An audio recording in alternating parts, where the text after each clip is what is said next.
ভাই আর কি কি দেখতে হবে? 60 থেকে 70 কোটি টাকা দিয়েও এরকম অপমান ফেস করতে হবে? আগামী 3 অক্টোবর যে ফ্রেন্ডলি ম্যাচটা আছে, ব্রাজিল ভার্সেস ইন্ডিয়া, সেই জন্য ব্রাজিল থেকে 5 মেম্বারের একটা ডেলিগেশন টিম পাঠিয়েছিল সল্টলেক স্টেডিয়ামের ইন্সপেকশনের জন্য।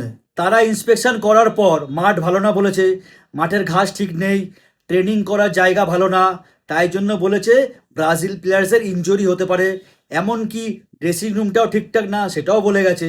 ঠিক তারপরেই ওনারা বাংলাদেশ যায় বাংলাদেশের ফুটবল গ্রাউন্ডের ইন্সপেকশন করার জন্য। তারপর ঢাকাতে গিয়ে মাঠটা পুরো ইন্সপেকশন করে।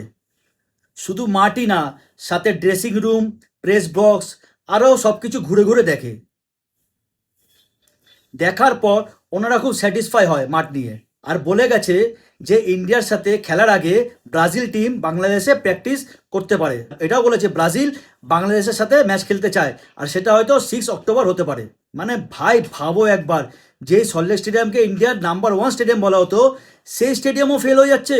তাহলে ভাই আমার মতে এই 60 থেকে 70 কোটি টাকা দিয়ে একটা ম্যাচ ব্রাজিলের সাথে না খেলে এই হিউজ অ্যামাউন্টের টাকাটা ইন্ডিয়া ইউটিলাইজ করুক স্টেডিয়ামগুলোর ইনফ্রাস্ট্রাকচারের জন্য, আর বাকি টাকা দিয়ে ইয়ং ট্যালেন্টদের রিক্রুট করে তাদের কেরিয়ারের পিছনে ইনভেস্ট করুক। তাহলে ফিউচারে কোনো বড় টিমের সাথে টাকা দিয়ে খেলতে হবে না। ইন্ডিয়াতে অনেক ট্যালেন্ট আছে, একবার নজরটা শুধু ক্রিকেটের থেকে একটু সরিয়ে ফুটবলের দিকে দেখতে হবে। ক্রিকেট আমাদের অনেক দিয়েছে, এবার ফুটবলের পালা।